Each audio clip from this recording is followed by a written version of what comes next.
But thank you all for joining us today. I am Melissa, marketing advisor at SBI.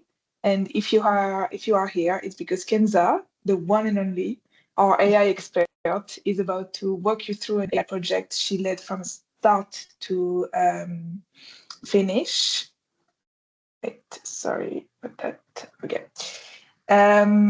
So this AI project was very special because one, it was a real client case based on actual experience. Two, it was this client's first AI project. And three, it's a project in retail with the goal of predicting sales.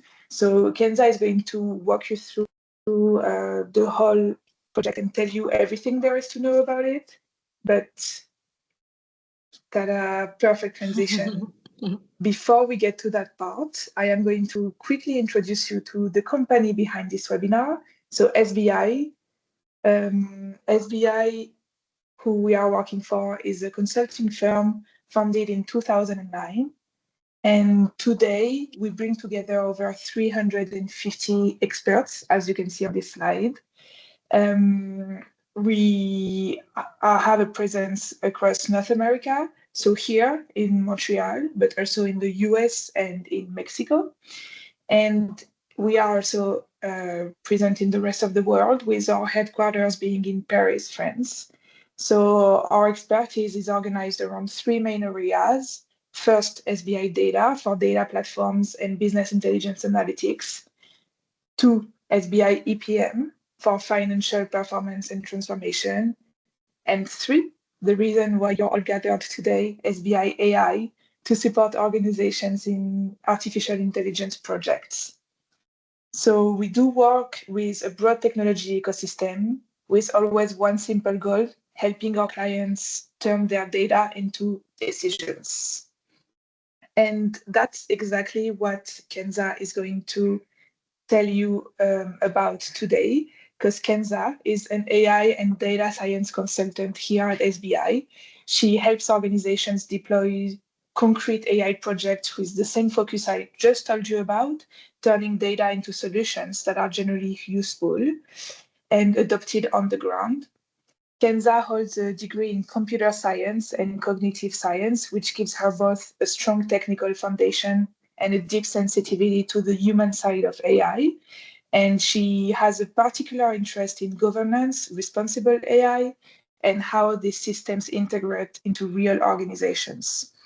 If you want to learn more about Kenza's background or connect with her on LinkedIn, feel free to scan this QR code right here, or just find her as Kenza Battah on LinkedIn.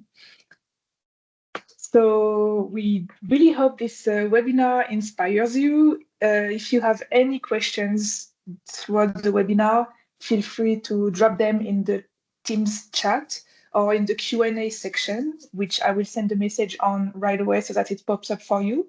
We will have a Q&A section at the end of the webinar where we will answer all of your questions. And as I said, no matter what, the recording will be sent to you. So if you need to leave at any point, you have the full recording sent to you later this week. So this is all for the quick intro. Now we can just move to the real reason why you're here. So Kenza, the floor is yours.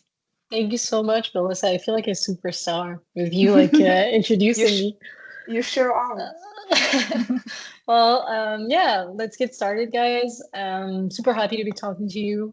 And so, yeah, let's dive in. So, first of all, Melissa kind of set the scene about what we're going to be talking about today, but why are we talking about this project? I think that AI and the retail industry have a lot of synergy, especially nowadays, but there's a reality of the retail industry that is perfectly summarized, I think, in those statistics. So, for example, here you can see that 60% of luxury retail companies have launched AI initiatives focused on sales forecasting, which is our use case. I'll be talking about it a bit later on. However, only 26% have actually adopted these tools in operations. So you can see that more than half of AI projects never make it to production. And you can imagine that nowadays with AI, with all our coding accelerators, and the fact that there's so many companies that put them on their roadmaps, it's not a technical problem about the feasibility of this project, but it's mostly an adoption problem, a human problem. So the project I'm going to be talking to you about is exactly how we managed to bring a company from zero AI to business impacts, and how we avoided that issue of adoption. And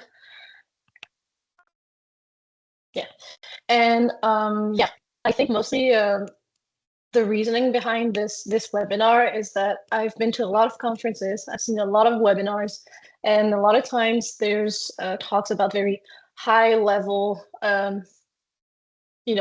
concepts about AI, and people talking about roadmaps and visions and things that I think are not very relevant to the way that in practice how we bring AI projects to reality.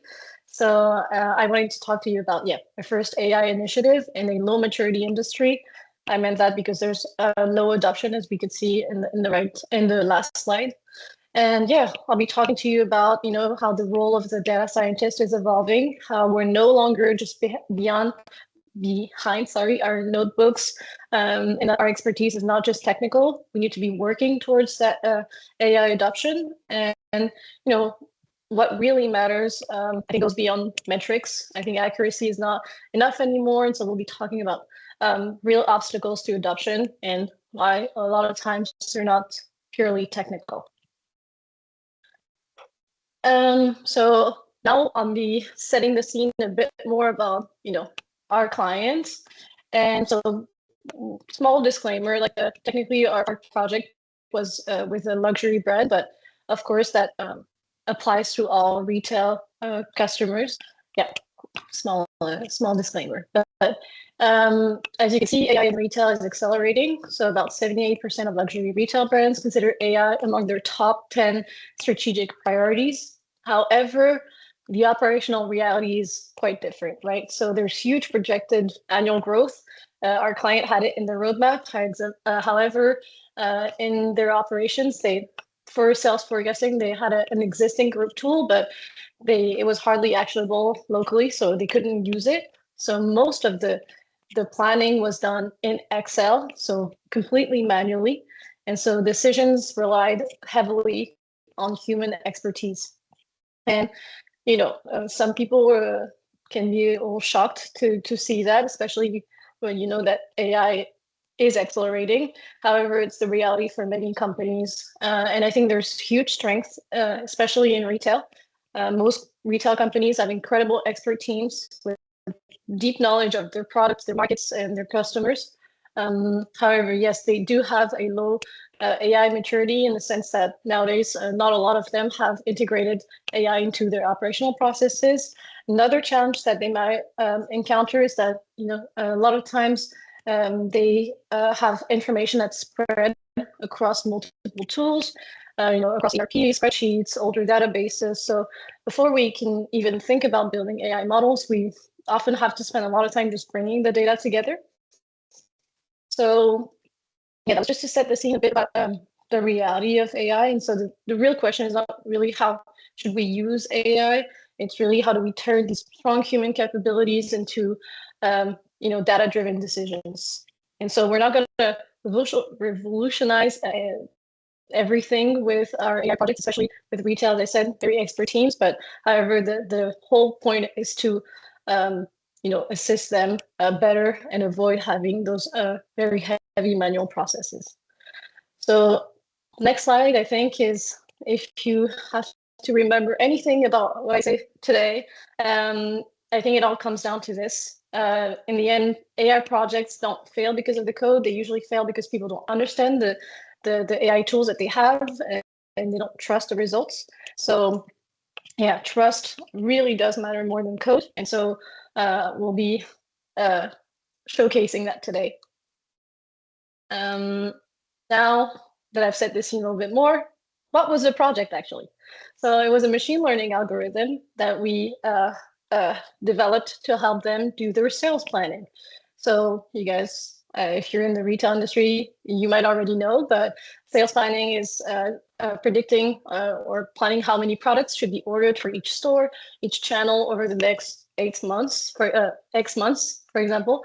And because, for example, our client, and that's the case for a lot of luxury brands, a lot of brands, they don't have local productions, for example, here in North America. So they have to order 3 to 5 months in advance. And so that gives you little room for error. And so there's two issues that can happen with sales planning. First one is under ordering. So that, of course, leads to stock outs, out of stock issues, and lost sales.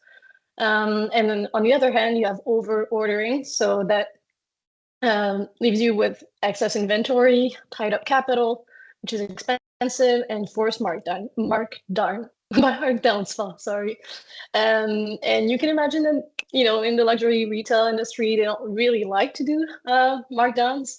So another issue that happens in luxury is that each product can cost up to hundreds of dollars. So mistakes are quite costly. So it's quite a major use case for them. And the way that it was done before our machine learning model was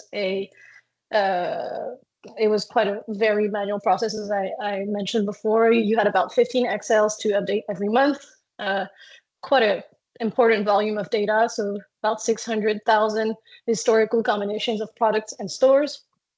And it took up about 20% of the monthly workload of two senior demand planners.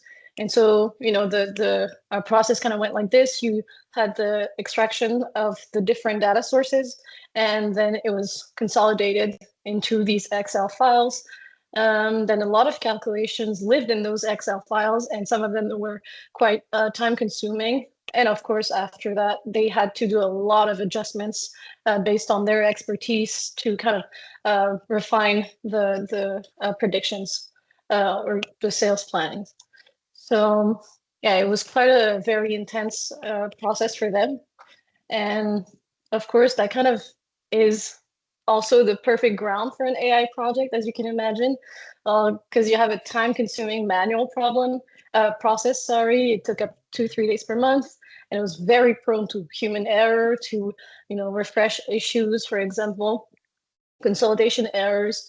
Of course, that was all done by people, so you have a very heavy dependency on those experts. So if they're sick, if they can't show up, or if you need to bring new people into the team, well, it takes a lot of time as well. So because that business logic was hidden in those Excel sheets and mastered by a few people. And third of all, you had a lack of granularity because most of the time, so you had the chain granularity versus the store granularity, which is the physical store. And so getting from chain to store was what took up a lot of their time and what was very intuitive in terms of adjustments. And so, yeah, a machine learning model would be perfect to assist them with this. And so the solution that we developed for them, I'll be explaining that a little bit more in detail. What we predicted is, of course, a quantity. So it's the monthly product demand by store. So for each product, each store, each month, what's the quantity that will be ordered? The data that we had, I mentioned kind of fragmented data. We had a lot of sources. We had data. It's not a exhaustive list, but mostly we had the sell-in, which is the orders placed by the stores, the sell-out, which is the sales to the end customers. We had inventory data from the client, but also from the physical stores. Then, of course, data about the products, so status, if they were available, if they were deplete, if they were out of stock, categories, key dates, promotional campaigns, basically anything that might be important for an AI model to know to make those predictions. And so, of course, the process would be an automated one compared to the very manual one that existed previously. So it all starts with at each start of the month, we extract those different data sources that I just told you about previously. we extract them, we consolidate them into basically what will be going as input to the model, and we retrain the model with the new data, and we publish what is outputted by the model into a table that is then given to the sales planner as a very reliable basis for them to make their adjustments if need be. And so the model itself, well, it's an industry standard, but we use an XGBoost. If maybe some of you have some knowledge about data science or coding or AI, yeah, we had a little bit of a challenge, which was managing the null values in demand forecasting. So what I mean by that is that, as you can imagine, a lot of stores, the stores don't reorder their entire historical inventory at each start of the month. So many historical product store combinations show zero demand, and that's fine because also there's seasonality, so you don't order the same things all the time. But having a lot of zeros in the historical data meant that you could have a regression bias, and that's basically if you don't deal with that, if your regression is regression model is trained directly on this distribution that contains a lot of zeros, then it will tend to underestimate the true demand. It will bring down those predictions, basically. So to kind of avoid this issue, we created a two-step model. So first step is a classification. So it's basically a model that predicts whether the demand will be zero or non-zero. So for example, if you look at the first line, you can see that client 1, product A, classifier output is 1. So that means that there will be a non-zero quantity. And then you pass it through a regressor, which then will predict with the non-zero demand the exact quantity. So for example, the output here is 14. And then you can see the second line, you don't need to pass it through the regressor because, the classifier already estimated that it will be zero demand. So yeah, that's kind of like the model we used. If you want to know a little bit more about that, feel free to ask questions at the end. But yeah. And now that I've set the scene about the model that was delivered, I'll be talking a little bit more about how we came up to that solution and how we brought them from zero AI to business impact, and 3 key moments that made me realize that my job was not just coding. Sorry, little sip. Let's get started. First moment was at the very beginning of the project. I call this defining the problem for building the model, because as consultants, we work all the time with business people that have so many years of experience in their sector, and we're supposed to understand the reality to better assist them, and especially in AI modeling. There's a lot of expertise that lives in their brain that we need to kind of adjust to create business rules to have a great model. So first, when we dived into this problem, this project. So the initial goal was to predict the monthly demand, as I said, by product, by store. And so, me all confident, I'm like, yeah, we'll code this easy, and seems quite straightforward, right? We just look at what they ordered historically, and then we'll use that to train a model. And then quickly during the sessions, we kind of always use the term monthly demand, but then some of their teams were using the term real demand. And so I remember the first time we kind of asked, like, what exactly do you mean by real demand? It was like different, a little bit of a silence, and then lots of different definitions.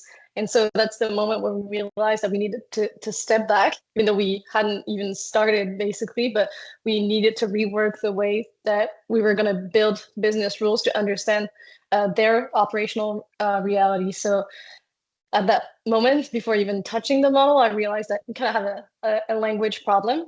So let me illustrate that a little bit more. So if you look at this concrete case, right, let's imagine you have one store, one product over 1 month, right? We want to predict the monthly demand, but as you can imagine, stores pass a lot of, they place a lot of orders per month, right? So let's say this store, well, first week they ordered 100 units of this product. and then we deliver maybe 70 units, right? That was out of our control, whatever. Second week, they order 30 units to make up to that 100, right? They place a residual order, and then maybe we can only deliver 10 units. Third week, they'll also be trying to make up to that 100, but then maybe we'll not even be able to deliver any units. So the question is that if you look at that data, what's the real demand for this month? Is it 150 units, what was ordered, or was it mostly trying to make up to that 100 units that they couldn't have actually be delivered? So as you can imagine, the real demand, what they meant was the 100 units, right? Because in reality, boutiques, stores tend to overorder to secure their supply, or they tend to place residual orders when there's out of stock issues that happen. It's a reality that this brand, like many other, faced stock shortages sometimes. And so the trap was kind of like, if I had just started coding right away and just looked at the order table basically that was in their system, well, I would have overestimated the demand, right? And so that's what I mean by defining before kind of starting to code, that we, by working towards building business rules, had a real reliable definition of real demand. So what would have been ordered without constraint, because that's what our model was supposed to help them, predict. And then we also, with that, had a model that predicted real potential, integrated those obstacles, those stock shortages issues, and so then we had a reliable foundation for forecasting. And yeah, I think that this is a moment that happens a lot in AI projects. Sometimes you can get started right away and say like, yeah, I understand the problem that's at hand and just start coding. However, you need to ensure that you have the right foundations before starting, right? That allows you to have a sustainable alignment. We sat down in a workshop together. We defined what we're predicting, how and why we measure success. Second of all, we worked towards mapping their operational reality, and that was a big one, right? Mapping that real demand. We spent hours with the demand planners. We documented their rules, their exceptions, their intuitive decisions, and then that allowed us to translate this expertise into reusable rules for our code, basically. And third of all, kind of seems trivial, but using a common language, right? It really does help you to avoid those misunderstandings between business and data, because we don't share their business language. They don't share a technical one. So sitting down and defining was really something that helped us. So always working towards that trust is more important than just the code. So two deliverables that helped us start this project in the right way was firstly a business canvas. So that's just a deliverable, a one pager that you build to help you define the problem, the objectives, the success criteria, and the constraints that each kind of stakeholder can see on their end. So you involve the technical people, the IT teams, our teams as well, the business team, the sponsor of the project. And second of all, that was something that I had never done in the project before, but it was done with the client, and they were great on this side. They helped us basically define each term so that we, as data scientists, didn't have to struggle through real demand and however many terms that they mostly use. And so yeah, then we use a shared definition, and that's validated by all stakeholders. So that allows us to speak the same language and avoid misunderstanding on their part and not our part. Now, second moment that happened, and that can happen a lot of times, is proving the business value through the code. So that's something that happens when you've started developing. It's going pretty well. You have your first predictions, and then you have a session with the client, maybe showing them the Excel file of the output predictions, right? You start communicating about your model performance. And so this is usually the moment where things get interesting. So, everything looks great. you run the metrics, you validate the results, and you're feeling, quite proud. And so in your mind, this is what success looks like. This is a dramatization, of course, but that's kind of what went on in my mind, right? I show the results, and the model reaches 86% accuracy. You have an RMSE of 8.3, and inside, I'm thinking this is solid. This is beautiful, actually. And the reality, however, can look very different. So, for example, someone in finance that hears those, those metrics can think, well, okay, but can we get 95% accuracy?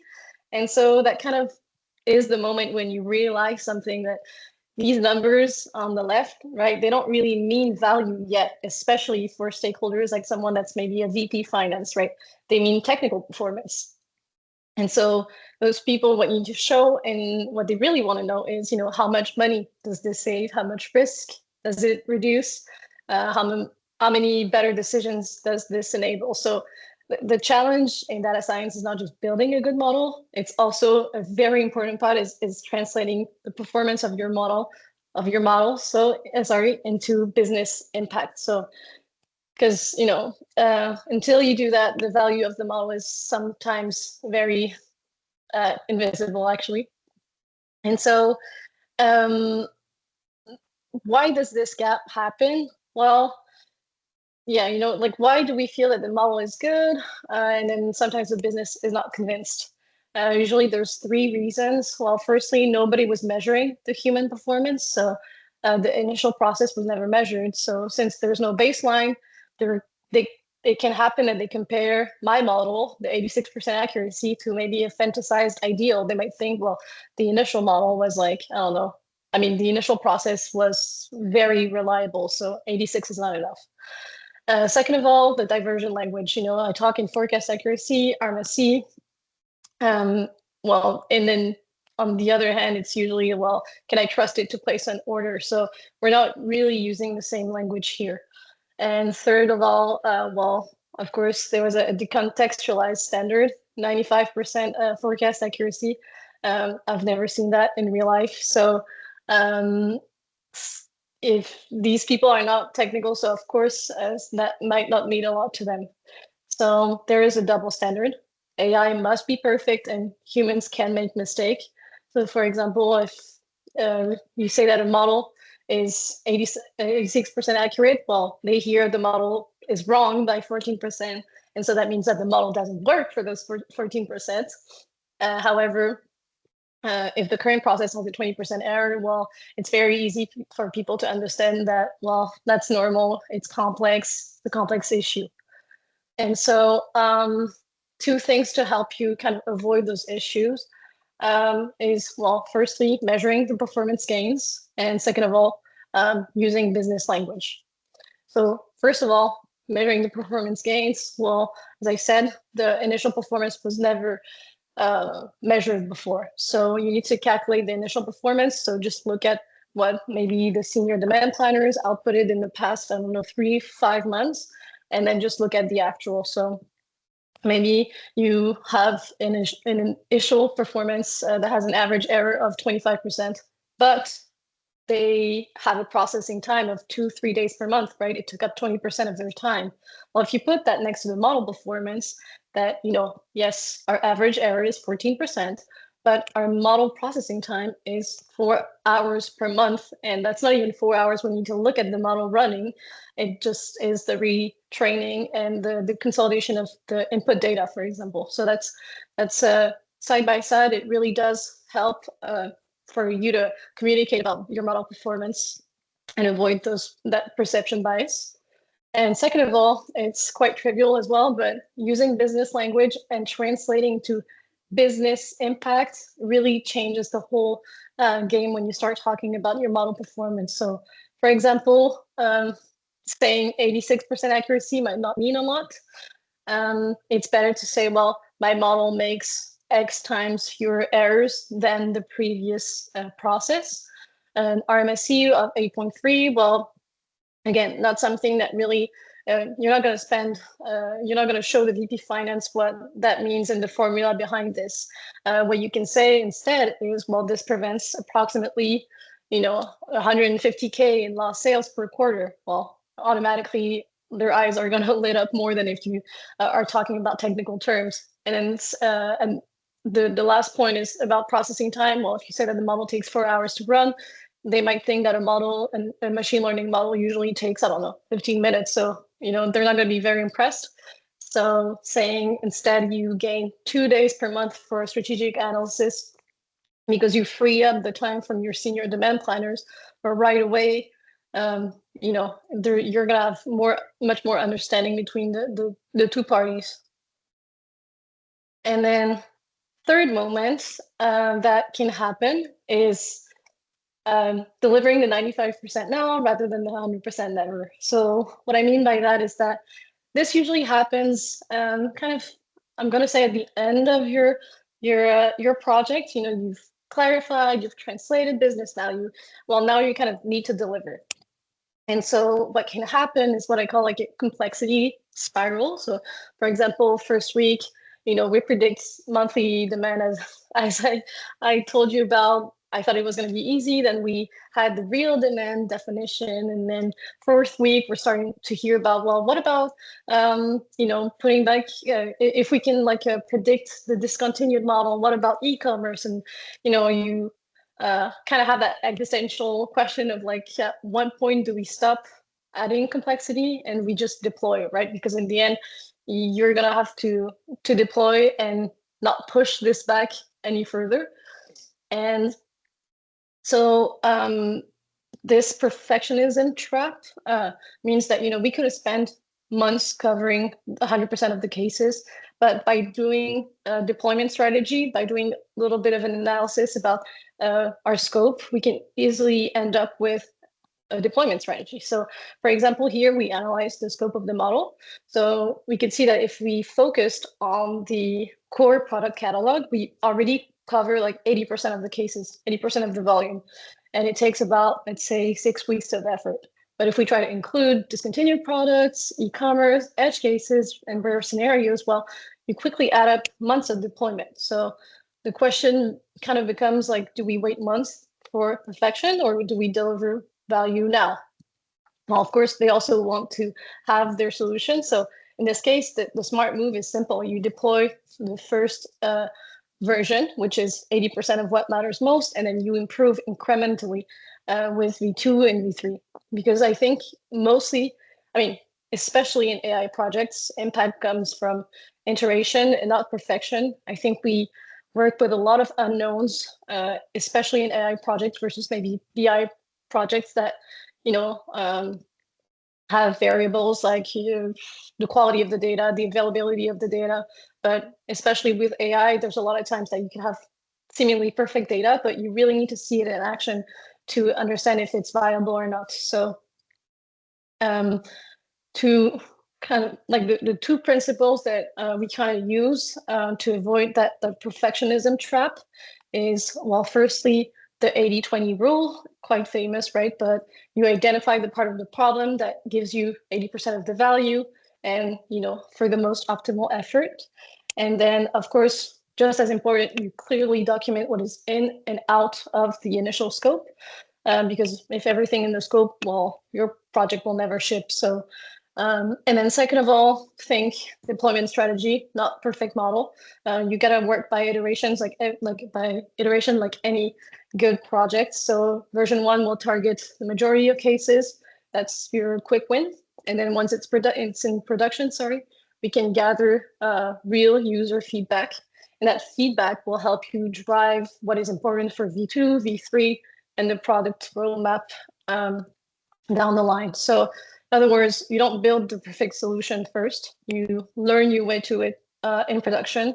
And of course, the goal is not the perfect model. I don't think it exists, but it's a model that people actually use. So yeah, that was our 3 key moments. In the end, I'm going to reassure you, the project was actually very, very well.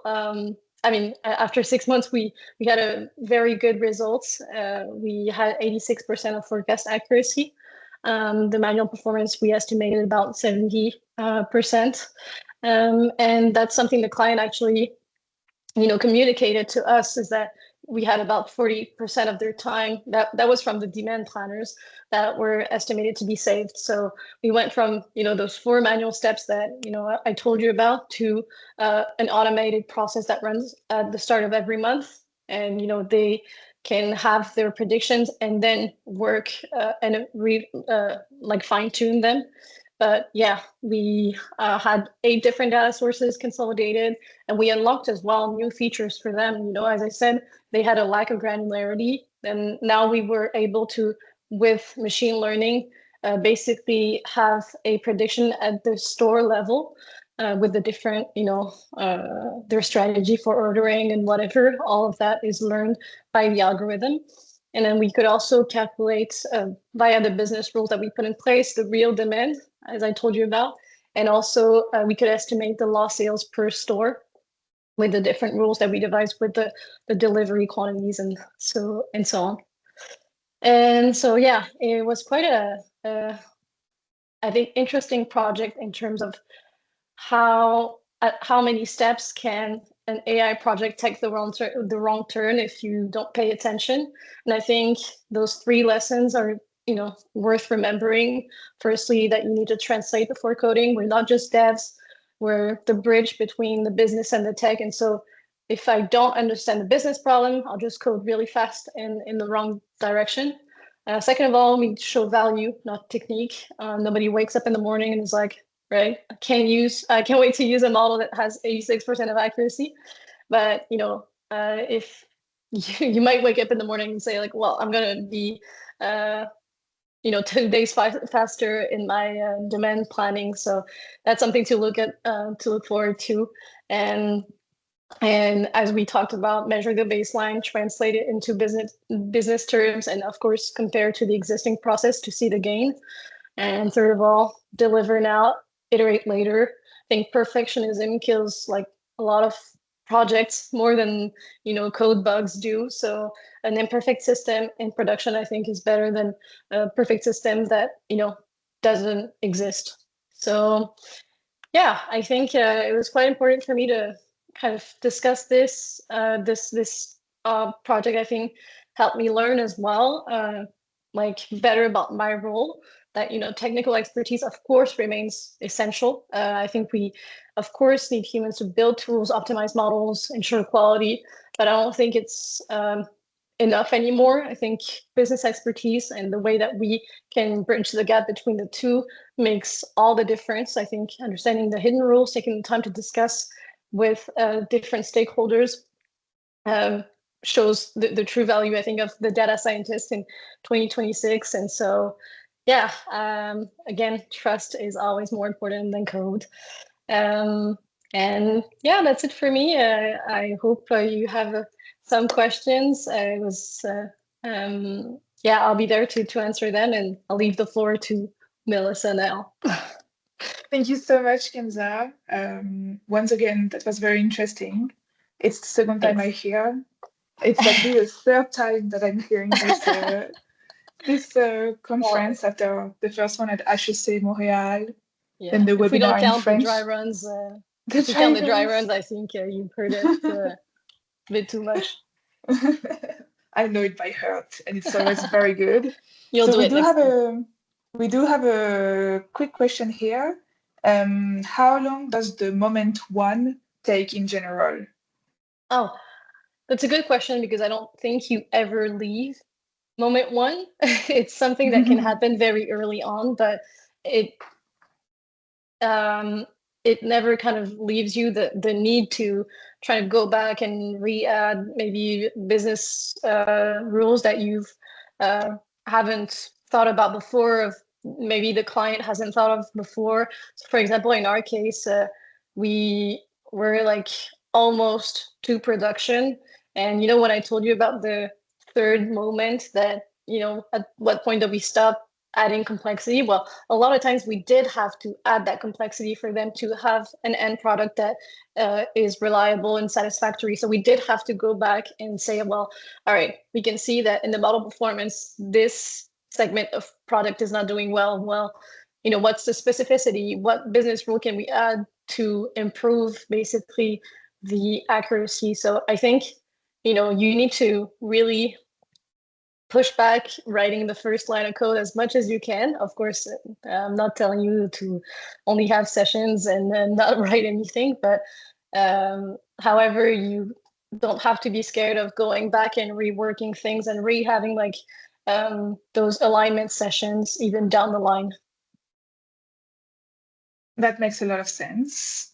And again, yeah, we didn't mention it, but you have this QR code right here. If you want to learn more about the project, you can just fill in the form. The form is in French right now, but the project will be sent to you in English down the road. So yeah, we will tell you more about this specific client case there. And I think that is it. I think we unfortunately don't have time for any other questions. So the recording of this webinar will be sent to everyone who signed up for it. If you have any questions about anything, feel free to reach out to us or to Kenza directly. We are always here to answer your questions. And thank you so much for joining. Thank you so much if you're watching the recording later on. And thank you so much to you, Kenza. Thank you so much, Melissa. You're really helpful, and it was a pleasure to do this webinar with you. And yeah, again, if you have any questions, just feel free to message me on LinkedIn. I'm more than happy to answer anything.